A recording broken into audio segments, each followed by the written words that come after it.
오늘 설교 제목 이해하시는 분 계신가요? 빼박 켄트 처음 들으세요? 네. 빼박 켄트 빼도 박도 못한다라는 말을 줄인 말이고요. 켄트는 영어 can not을 이제 줄임말로 발음하면 켄트잖아요. 그래서 빼도 박도 못하는, 그래서 아무것도 할 수 없는, 수긍해야만 하는 그런 것을 강조하는 표현입니다. 즉 명백한 사실이다. 반박도 할 수 없고 그저 수긍해야만 하는 것이죠. 예수님은 소 귀에 경 읽어주듯 사역을 하셨습니다. 듣는 사람들이 못 깨달아도 계속 말씀을, 진리를 선포하셨는데요. 오늘 본문에 보면 예수님이 내 증언은 참되지 못하다라고 말씀하십니다. 그런데 이 표현은 예수님의 증언, 예수님이 선포하신, 가르치신 그 말씀이 진리가 아닌 거짓이다라는 의미가 아니라, 율법에 의하면 셀프 증언은 확정 지어질 수 없습니다. 기정사실로 확실한 사실로, 진리로 받아들여질 수 없는 거죠. 신명기 19장에 이 말씀이 있는데, 한 사람의 증언만으로는 판정할 수 없습니다. 두세 사람의 증언이 있어야만 그 일을 확정할 수 있습니다.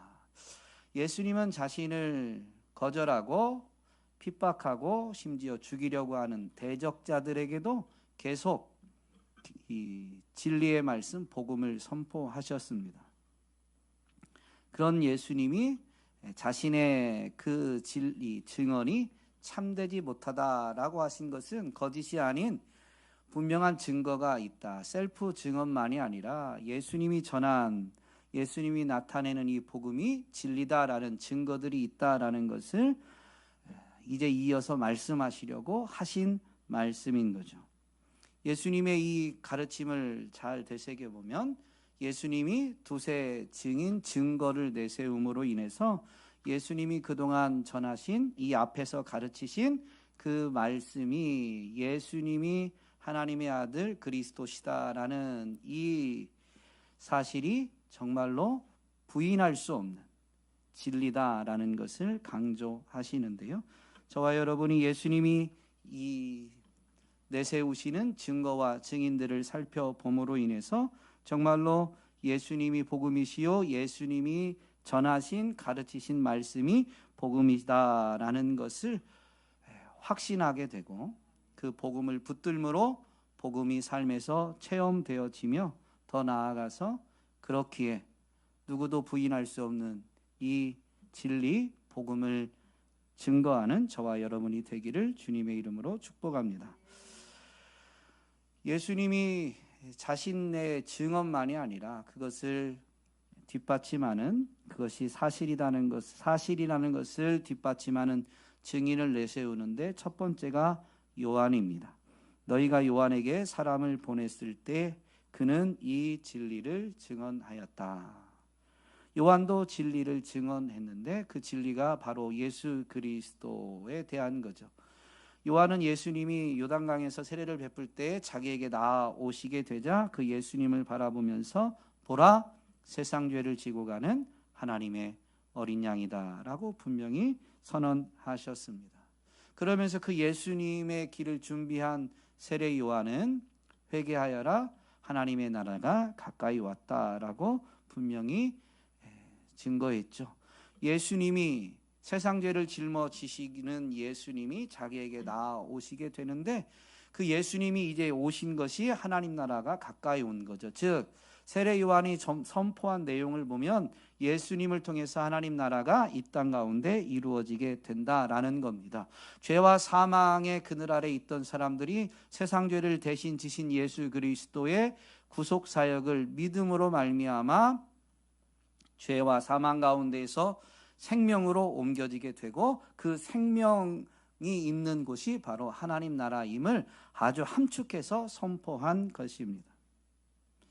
여러분, 요한이 이 진리를 증언했습니다. 그러므로 예수님이 전하는, 예수님이 삶으로 또 가르치시면서 선포하는 이 진리의 말씀이 복음이다라는 것은 분명한 줄로 믿습니다. 또 예수님이 복음, 예수님의 말씀이 복음이다라는 것에 대한 증거를 내세우는데 36절에 보니까 이렇게 말씀하시죠. 그러나 나에게는 요한의 증언보다 더 큰 증언이 있다. 아버지께서 나에게 완성하라고 주신 일들, 곧 내가 지금 하고 있는 바로 그 일들이 아버지께서 나를 보내셨다는 것을 증언하여 준다. 여러분, 예수님이 하신 그 사역들이 바로 증거가 된다. 무슨 증거요? 하나님이 예수님을 우리 가운데, 세상 가운데 보내셨다라는 분명한 증거라는 거죠.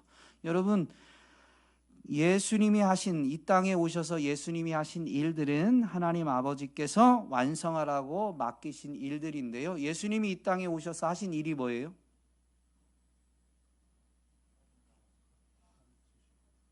네, 3대 사역이라고 일컬어지는 이 세 가지 사역으로 요약할 수 있죠. 마태복음 4장 23절 말씀에서는 먼저 예수님의 이 사역들, 공생애를 특별히 갈릴리 지역에서 했던 것을 이렇게 요약해서 설명해 주고 그 예수님의 사역들을 쭉 기록하고 있죠. 4장 23절에 이렇게 기록되어져 있습니다. 예수께서 온 갈릴리를 두루 다니시면서 그들의 회당에서 가르치시며 하늘나라의 복음을 선포하며 백성 가운데서 모든 질병과 아픔을 고쳐주셨다. 예수님이 하신 일, 즉 예수님이 하신 일이다라는 것은 이 마태복음 4장 23절에서 보면 동사를 보면 알 수 있는데, 가르치며 선포하며 고쳐주셨다. 이 세 가지 일이 예수님의 3대 사역이죠. 티칭, 그리고 프리칭, 그리고 힐링입니다. 가르치시는 것은 무엇을 가르치셨어요? 하나님 나라, 하나님 나라의 법을, 하나님 나라를 살아가는 삶의 방식을 가르쳐 주셨습니다. 대표적인 게 뭐예요? 산상수훈이라고 일컬어지는 말씀이 가르침의 내용입니다. 또 예수님은 하나님 나라를 가르치셨는데 방법은 뭐였어요? 비유로 많이 가르치셨죠. 산상수훈도 예수님이 말씀하신 비유도 다 가르침입니다.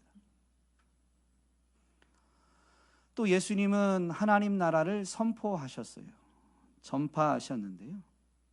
그 하나님 나라는 믿음으로 간다. 믿음으로 사망에서 생명으로 옮겨간다. 그래서 예수님의 사역을, 공생애를 시작하실 때 요약한 말씀이 회개하여라, 하나님 나라가 가까이 왔다, 복음을 믿어라 라는 말씀입니다. 여러분, 이 부분에서는 가르침과는 달라요. 선포는 듣는 사람들의 이해를 구하지 않습니다. 가르치실 때는 이해하도록 설명해 주시죠. 그래서 비유로 가르치셨을 때는 비유적으로 들을 귀 있는 사람들, 즉 비유로 가르치셨는데 그 비유의 의미를 다 알 수가 없어요. 그러다 보니까 그걸 이해하고 싶은, 하나님 나라에 대해서 더 알고 싶고 그 하나님 나라를 얻고 싶어하는 사람들은 어떻게 했다고요? 들을 귀 있는 사람들은 예수님께 더 나아와서, 예수님의 가르침이 끝난 다음에 예수님 앞으로 더 나아와서 그 의미가 무엇인지 묻고 예수님의 설명을 요구했습니다. 그때 예수님은 들을 귀 있는 사람들에게는 비유의 의미를 하나하나 설명해 주셨죠. 그들이 깨닫도록, 이해하도록 해 주신 겁니다. 가르침에는 이해가 필요한데 선포에는 이해를 필요로 하지 않습니다. 그래서 그저 믿으라 라고 전할 뿐입니다. 또 예수님의 이 사역 중에 세 번째가, 3대 사역으로는 세 번째가 고치시다, 치유하시다라는 건데요. 육신의 질병만이 아니라 귀신 들린 사람도, 심지어 육신의 질병과 귀신 들림으로 인해서 상처받게 된 영혼, 마음까지도 치유하신 것이 예수님의 치유 사역입니다. 대표적으로 오늘 요한복음 5장 앞부분에 있는 38년 된 병자를 고치신 사건이죠. 베드자다 연못에 있다라는 것은 그 육신의 질병으로부터 고침받고 싶은 사람들입니다. 그걸 예수님도 다 아시는데 이 38년 된 병자, 그 병이 오래된 것까지도 아시면서 물으시죠. 낫고자 하느냐? 그때 병자의 답변이 어떠했다고요? 예, 낫고 싶습니다 라고 답변하지 못해요. 지금까지 거기 머물 수밖에 없었던 이유, 그 이유를 답변하는데 그 답변을 들어보면 그렇기 때문에 자기는 낫고는 싶지만 나을 수 없다라는 걸 말하고 있는 거죠. 그래서 예수님은 그에게 말씀하시는데 일어나라 라고 하셨는데 그 일어남은 육신의 질병만이 아니라 내 생각으로 할 수 없다는 이런 상황 때문에 나는 할 수 없다라는 그 생각으로부터, 그 마음으로부터도 예수님이면 하실 수 있다라는 생각으로 옮겨가야 되는 거죠. 그래서 영혼의 마음의 생각의 치유까지도 예수님이 베푸시는 치유 사역 안에 들어가 있음을 분명히 보여줍니다. 사실 구약은 물질적인 걸 더 많이 보여주고 신약은 영적인 걸 더 많이 보이고 강조하죠. 그러므로 예수님의 치유 사역의 초점은 영혼에 있는 겁니다. 저와 여러분은 육신의 질병이 치유되지 않았다 할지라도 예수님이 우리의 유일한 치유자시다라는 것을 분명히 체험했고 고백하고 계신 줄로 믿습니다. 왜냐하면 예수님을 만나기 전과 만난 후에 우리의 생각이, 우리의 마음이, 우리의 영혼이 전혀 달라졌기 때문인 거죠. 이 모든 일들이 바로 예수님이 메시아, 구원자다, 그리스도다, 즉 예수님이 그리스도이시고 하나님의 아들이시다라는 것이 복음인데 예수님이 복음이다라는 것에 대한 분명한 증거입니다. 더군다나 그 모든 일을 십자가와 부활을 통해서 완성하시게 되었죠. 우리는 그래서 가장 큰 이 표징을 통해서 예수님이 복음이심을 분명히 깨닫고 굳게 믿고 있는 줄로 믿습니다. 또 예수님이 증거로 내세우신 분이 있는데 37절 말씀에 보면 또 나를 보내신 아버지께서 친히 나를 위하여 증언하여 주셨다라고 말씀하십니다. 성부 하나님께서 친히 직접 증언하신다라는 것이죠. 그러면서 이렇게 말씀해 주십니다. 너희는 그 음성을 들은 일도 없고 그 모습을 본 일도 없다. 다른 사람은 보지도 못했고 듣지도 못했어요. 그런데 예수님은 무슨 말이에요? 분명히 보고 들었다는 거죠. 하나님 아버지께서 예수님이 행하신 일, 이런 일들을 이 땅 가운데 행함으로 인해서 사람들을 죄와 사망 가운데에서 건져내는 일이 이루어질 거다라는 것을 예수님에게는 하나님 아버지께서 직접 말씀해 주신 거예요. 이 부분이 그럼 예수님께는 하나님이 직접 말씀해 주셨어요. 다른 사람은 보지도 못하고 듣지도 못하는데 하나님이 직접 말씀해 주셨다. 그것은 내면적인 거죠. 그래서 이 부분에 대해서 레온 모리스라는 신학자는 예수님의 전 생애, 예수님의 모든 사역을 관통하는 내적인 확증이다라고 합니다. 하나님이 친히 증언하신 게. 다른 사람은 보지도 못하고 듣지도 못하는 그것이 그 사람에게만 하나님이 주신 분명한 확증, 그러나 내적으로 이루어지는 확증이다라는 거죠. 여러분, 이 내적 확증은 얼마나 놀라운 힘이 있냐면요, 외형적인 것에 흔들리지 않아요. 예수님이 그리스도로서 이제 사역을 하시는데 그 사역하실 때 있어서 분명한 확신도 가졌고 용기도 가지시게 됩니다. 용기를 가지셨다는 걸 어디서 알 수 있어요? 오늘 가르치시는 내용에서도 알 수 있죠. 누구에게 가르치고 있는 거예요 지금? 지난주에도 살펴봤고 그 전주에도 살펴봤죠. 외형적으로 보면 종교 지도자들, 유대인들이지만 특별히 이 율법학자들과 종교 지도자들인데 그들이 예수님에 대해서 가지는 태도를 생각해 보면 그들은 어떤 사람들이에요? 예수님을 거절하고 거부하고 심지어 핍박하고 더 나아가서 죽이려고 하는 사람들입니다. 근데 그들도 구원 얻기를 원하셔서 그들에게 예수님은 가르치시고 계신 거예요. 소 귀에 경 있는 상황인데도 불구하고 외면치 않으시고 계속 가르치고 계신 거죠. 그런 용기가 어디에서 나오느냐? 하나님의 이 직접 증언하신 내적 확증을 인해서 가지시게 되는 거예요. 거기에서 나오는 거죠. 또 예수님의 생애를 보면 이 사역의 완성이 십자가인데요. 십자가로 나아가시는 그 걸음을 보면 예수님이 택하시고 돌보신 제자들까지도 다 예수님을 버리고 도망칩니다. 배신을 겪고 예루살렘에 들어올 때 수많은 사람들이 환호성을 지르며 환영했지만 그들이 다 등을 돌리고 십자가에 못 박으라고 외치게 되고 조롱하고 핍박하게 됩니다. 그런데도 예수님은 그 길을 피하지 않고 끝까지 그 길을 걸어가셨는데 그럴 힘이 어디에서 왔느냐? 하나님의 직접 증언하신 이 내적 확증을 인해서이죠. 목회자인 경우는 이 부분을 분명히 공감하게 됩니다. 목회를 하다 보면 여러분도 직장 생활하면 그러시잖아요. 더럽고 치사해서 못 해먹겠네요. 그런 생각이 들 때가 있어요, 없어요? 그럼 이직에 대한 생각도 하고 되지만 목회자는 이직이라는 게 없어요. 아, 정말 이게 맞나? 내가 목회자로 헌신하게 된 게 내가 그때 은혜 받고 감정적으로 흥분해가지고 내가 하나님의 뜻이다라고 하나님의 부르심이다라고 내가 착각한 건 아닌가? 이런 의문들, 의심들이 많이 들어옵니다. 그럼 의문과 의심이 일고 참 내 힘으로 감당하기 어렵다라는 상황들을 많이 맞닥뜨릴 때마다 목회자들이 하는 게 뭐냐면 기도하는 것밖에 없죠. 하나님, 제가 정말로 이걸 해야 됩니까? 그게 아니라 하나님, 제가 정말로 하나님의 부르심을 따라서 온 겁니까?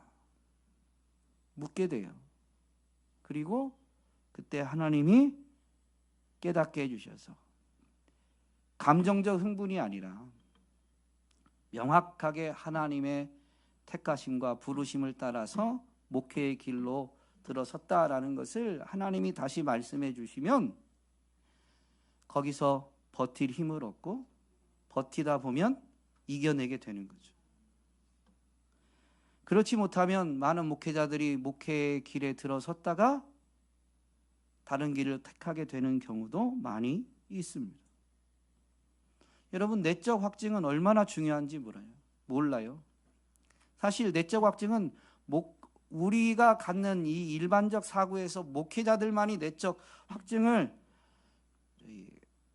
가지게 되는 경우들이 많아서 그렇지, 여러분도 하나님의 주권을 인정하면 가정을 이루게 되고 어느 직장에 이르게 된 게 여기까지 오게 된 게 하나님의 주권이고 섭리입니다. 그걸 인정하면 오늘 나의 직장, 거기에서의 나의 위치는 하나님의 부르심이고 하나님이 보내신 곳이에요.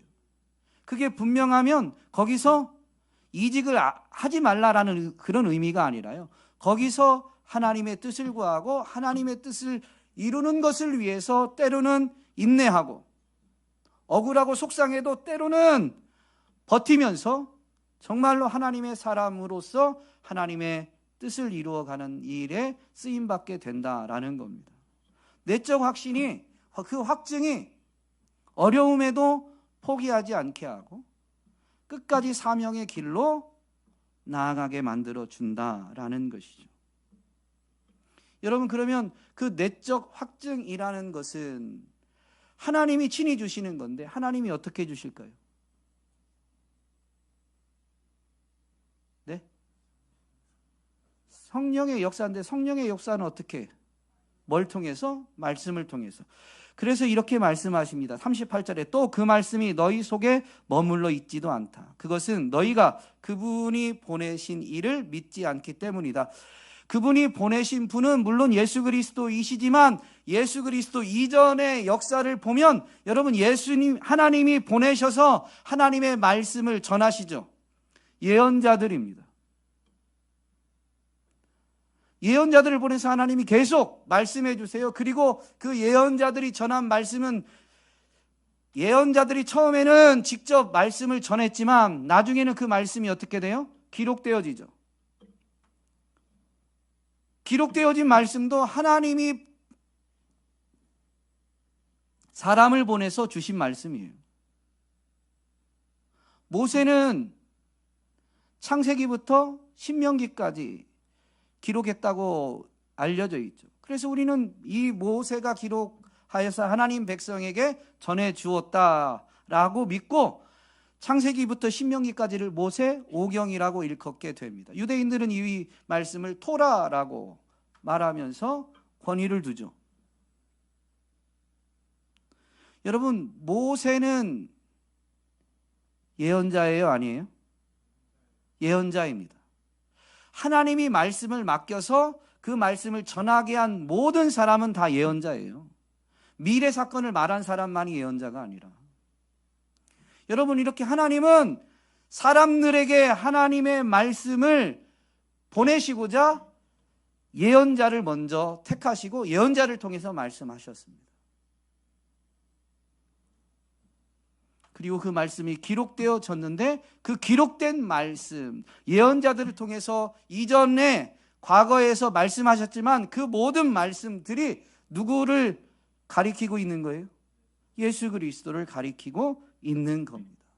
그래서 예수님이 이 땅에 오셔서 아이부터 자라셨는데 그 말씀을 통해서 하나님이 직접 자기를 이 땅 가운데 보내셨음을 깨닫게 되고, 그래서 하나님의 직접적인 증언, 말씀을 통해서지만 하나님의 이 직접적인 증언을 통해서 자신이 그리스도라는 것을 깨닫고 그리스도로서 모든 말씀을 성취하며 하나님의 뜻에 죽기까지 복종하며 모든 사역을 이루시게 된 겁니다.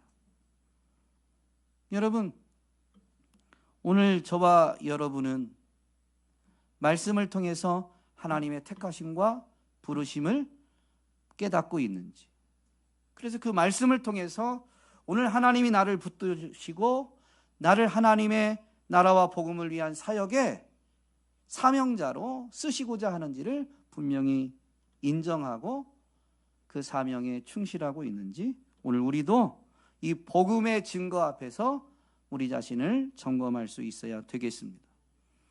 예수님이 내세우신 복음이 증거, 예수님이 복음이라는 이 증거 네 번째는 뭐냐면요, 모세입니다. 증인이죠. 모세는 예언자 중에 한 사람이에요. 모세가 직접 이스라엘 백성들에게 마지막 설교하는 신명기 내용에 보면 18장 15절에 이렇게 선포됩니다. 주 당신들의 하나님은 당신들의 동족 가운데서 나와 같은 예언자 한 사람을 일으켜 세워 주실 것이니 당신들은 그의 말을 들어야 합니다.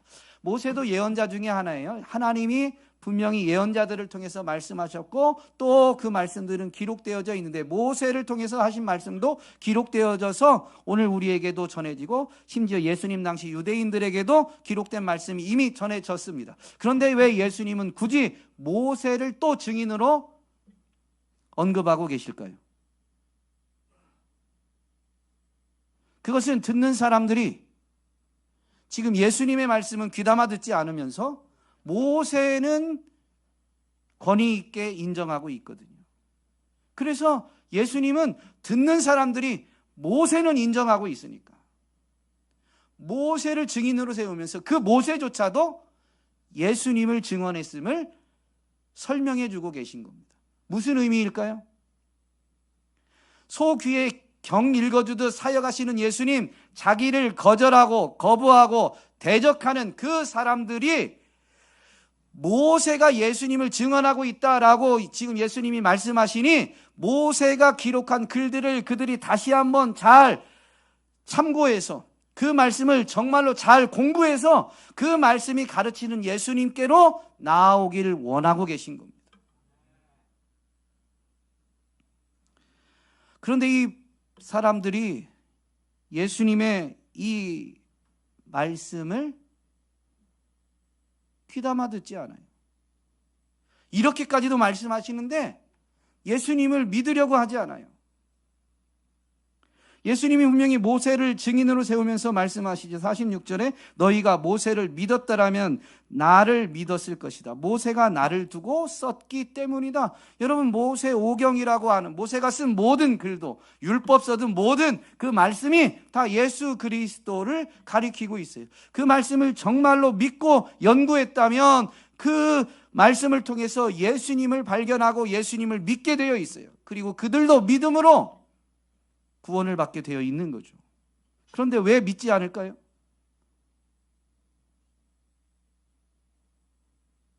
(44절에) 예수님이 그 이유까지도 밝히십니다.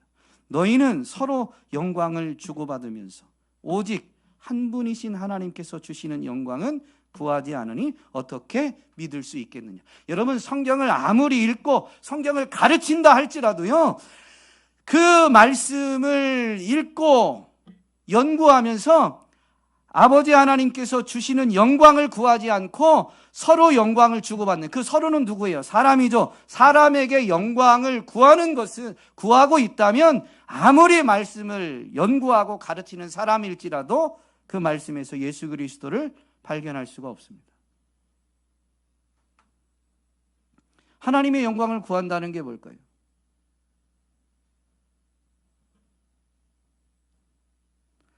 하나님의 영광이 뭐예요? 하나님이 드러나는 게 하나님의 영광이에요. 하나님이 하나님이시다라는 게 드러나는 것. 여러분이 생각하는 하나님은 어떤 분이세요? 성경이 가장 많이 보여주고 강조하는 하나님은 어떤 분이세요? 하나님은 사랑이시다. 여러분, 그러므로 하나님이 사랑이시다라고 믿는 사람들이 하나님의 영광을 구하는 것은 하나님의 사랑이 어떤 건지 저로 하여금 알게 해 주십시오.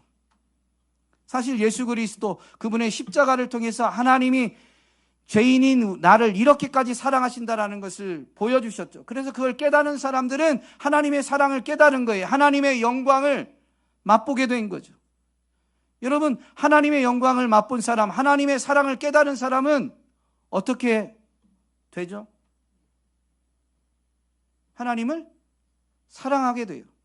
여러분, 하나님의 사랑을 깨달은 사람은 하나님을 사랑하게 됩니다. 그 사랑 안에 거하면 여러분 세상 것에 목말라 해요, 안 해요? 하나님의 사랑이면 충분합니다. 그런데 하나님의 사랑이면 충분한데 유일하게 만족하지 못하는 게 있어요. 그게 뭐예요?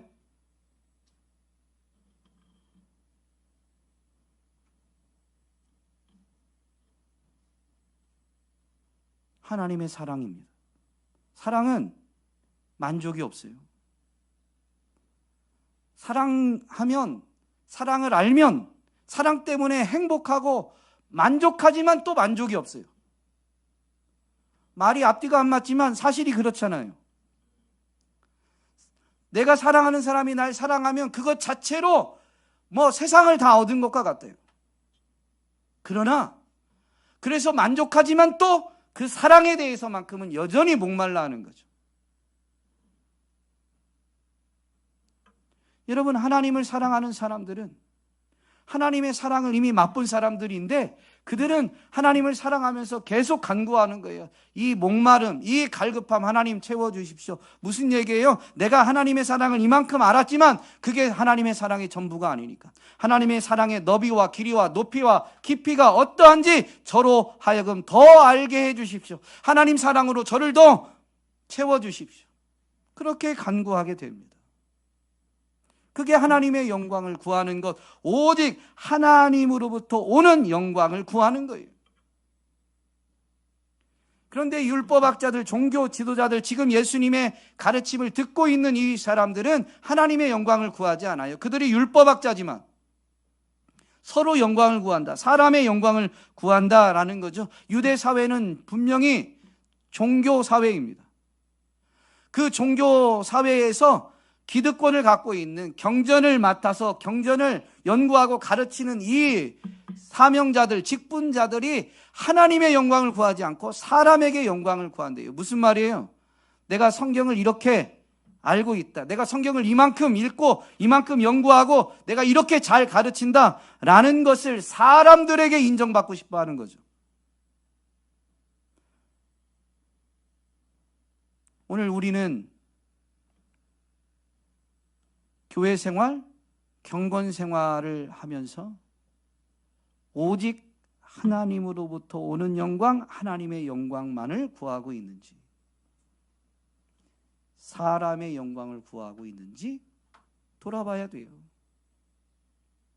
교회 생활 열심히 하는데, 경건 생활 열심히 하는데 그게 사람의 영광, 세상의 영광을 구하고 있다면 여러분, 성경을 백독을 해도, 매일 성경 묵상하고 설교를 한다 할지라도, 심지어 명설교자라고 세상이 다 알아준다고 할지라도 하나님의 영광을 구하지 않고 사람의 영광을 구하면 그 사람을 통해서 누군가는 성경을 깨달을 수도 있겠지만 정작 그 자신은 예수 그리스도를 발견할 수가 없어요. 바울이 고백한 대로 하면 가장 불쌍한 사람이 돼버리는 겁니다. 여러분, 여러분의 신앙생활, 교회 생활과 경건 생활을 정말로 예수님을, 하나님을 더 알고자 하십니까? 아니면 예수님이, 하나님이 주시고자 하는 어떤 거를 원하고 계십니까? 그 어떤 거는 사람을 통해서 칭찬과 인정받고자 하는 것으로 귀결될 수 있어요. 그 어떤 것은 세상에서 만족을 얻고자 하는 것으로 귀결될 수 있어요. 하나님에게 구한다 할지라도. 여러분, 그렇다면 우리는 정작 예수 그리스도를 저버리고 있는 자들일 수 있는 겁니다. 여러분, 예수님이 복음이시다라는 것은 빼박켄트입니다. 이 분명한 증거들이 있으니까. 그런데도 우리는 그 복음을, 바로 복음이신 예수 그리스도를 구하지 않고 사람에게서 영광을 구하고 세상에서 영광을 구하고 있다면 정말로 가장 불쌍한 자들이 돼 버리는 거죠.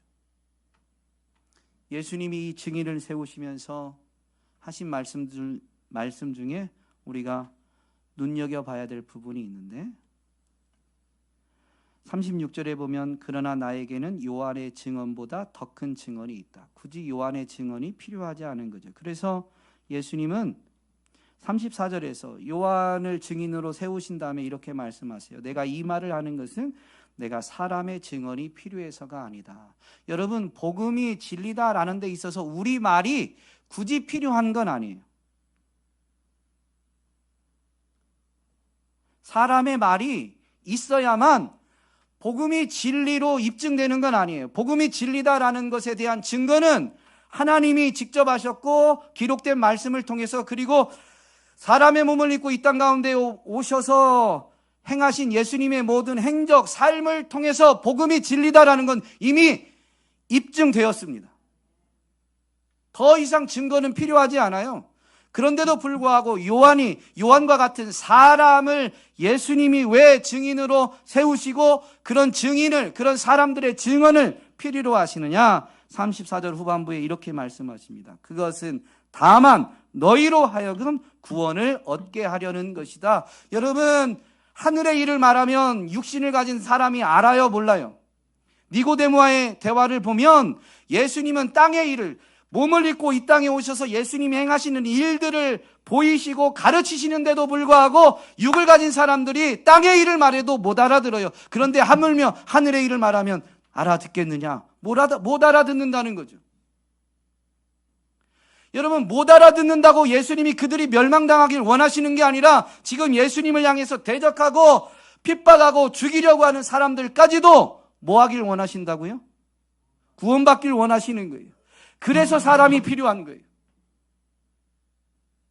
그래서 복음을 굳게 믿고 복음을 체험한 사람들을 예수님이 필요로 하시는 거예요.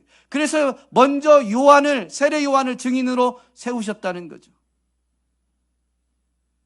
선민이라는 착각 속에 살아가는 그들, 메시아가 와도 못 알아보는 그들, 그러나 그 육을 가진 사람들 중에도 예수님을 알아보는 이가 있다는 거죠.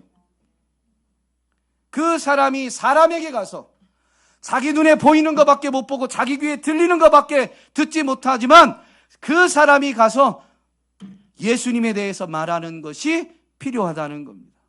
물론 그가 말했다고 해서 그 말을 듣는 사람이 다 회개하고 복음을 믿는 건 아니에요. 그럼에도 불구하고 그 사람이 필요한 거죠. 여러분, 오늘 예수님이 저와 여러분을 필요로 하십니다. 우리가 완전해서가 아니에요.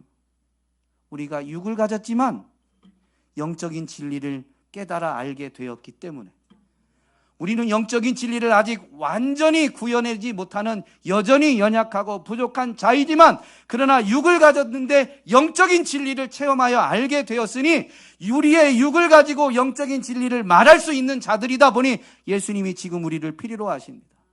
왜냐하면 육을 가진 이들, 영적인 것을 보지 못하고 듣지 못하는 이들에게 누군가는 가서 그 영적인 진리를 내가 알았는데, 내가 체험했는데, 이걸 내가 다 설명할 수는 없지만 내가 예수를 만나니, 여러분 뭐라고 증언하실 거예요? 내가 예수를 만나니 이 힘들고 고단한 세상 속에서 그래도 불안과 두려움에, 걱정과 염려에 짓눌리지 않고, 내가 불안, 두려움, 염려, 걱정이 없다는 게 아니라 그거에 매이거나 짓눌리지 않고 예수 그리스도로 말미암아 그럼에도 불구하고 평안을 가지게 되었다. 이 힘들고 고단한 세상에 불안과 두려움에 힘들어하고 아파하는 누군가가 있다면 예수 믿으세요라고 우리는 우리가 만난 예수를 말하면서 전할 수가 있습니다. 그런 사람을 예수님이 지금 필요로 하시는 거예요. 여러분, 복음을 전하는 것은 상대방의 이해를 필요로 하는 게 아닙니다. 전하는 자가 복음을 말하기만 하면 돼요. 오늘 저와 여러분이 복음이 분명한 진리다라는 것을 우리는 사실 체험해서 알았고, 오늘 본문의 말씀을 통해서 이 확실한 증거들이 있으니 이 진리는 진실로 그러하다라는 것에 대해서 더욱 확신을 가지시고 이제는 복음의 증인으로 살아가시기를 주님의 이름으로 부탁드립니다.